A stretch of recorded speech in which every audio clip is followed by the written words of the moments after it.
With us now, Democratic Senator from Virginia, Senator Mark Warner. Very good to see you again, Senator.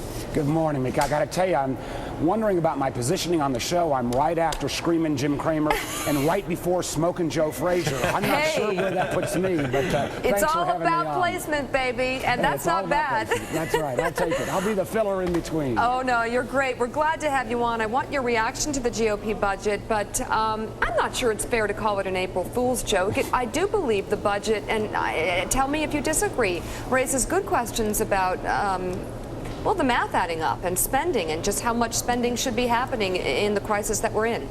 Well, listen, I think what the House GOP put out yesterday, I'm not even sure the Senate GOP is going to put it out, basically flatline spending. It's kind of more of the last 8 years of the Bush administration approach. It's not where we need to head as a country. I think the president's laid out the right priorities, energy, education, health care, but also deficit reduction. And I was part of the group on the Senate Budget Committee that tried to actually ratchet back some of the president's initial spending to make sure that we can, at the end of the 5-year period, get down the deficit to under 3% of the GDP. We've got to go further. Candidly, I support the bipartisan effort that Senator Conrad and Senator Gregg have said. Let's put in place a bipartisan commission to look at entitlement reform.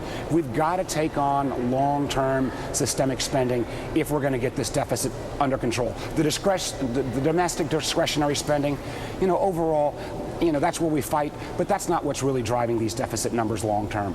Senator Donnie Deutsch has a question for you. Donnie. Hey, Senator, look, I thought it was kind of a joke yesterday also. It's pretty much more of the same. I mean, let's get rid of cap gains for 2 years. Let's take care of the rich. Let's screw the middle guy. Having said that, though, if you look at the president's budget, even Orszag said that basically if we go on the premise that we're going to get even 4% growth over the next 5 to 10 years, even that bankrupts us, and frankly 4% I don't think is happening. So what do we do about that?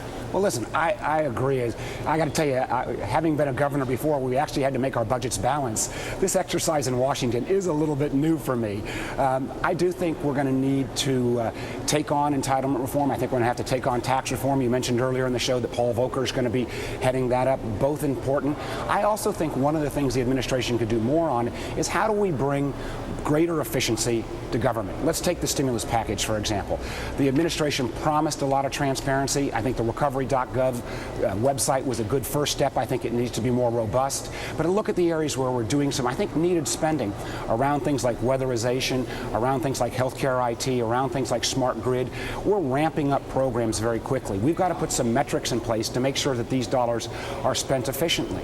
On this budget going forward, I really hope the administration goes ahead and names that chief performance officer, and whoever it is, let's give them some real juice. Let them go in there and shake up how we do government spending across the board. Look for efficiencies. Part of that is eliminating programs, but part of it, I spent 20 years in business, and when I was governor of Virginia, we were named the best managed state because we looked at not only, basically vertical reform, we looked at horizontal reform. How do you look at government procurement, government procurement, IT, HR, to find long-term sustainable savings? We really need to bring about greater efficiency in how the government spends. Hey, Senator, real world, real time here. You were a very popular former governor of Virginia. This particular proposal by the Republicans calls for a cessation or a cap on spending right now going forward. Nobody likes more spending. Nobody likes to look at their pay stub at the end of the week and see the huger and huger bite in taxes coming up. But what happens on a statewide level if spending, federal spending, is capped, as the Republicans want it to be? Well, what it ends up doing is it trickles down to that means that you might not see folks who are on Medicaid get the kind of safety net that I think we've all decided we need. You might see end up cutbacks on education spending. One of the things the president proposed is a dramatic increase in our veteran spending. I think all of us would say these returning vets need not only the kind of world-class education that Jim Webb and others got them last year, but world-class health care. I'm not sure even the Republicans would say we ought to be cutting back on our benefits to our veterans at this point. So let's look at how we can long-term look at spending in terms of entitlement reform. Short-term, let's try to actually bring some better efficiency to how government spends. The American people want to make sure that we don't waste their tax dollars.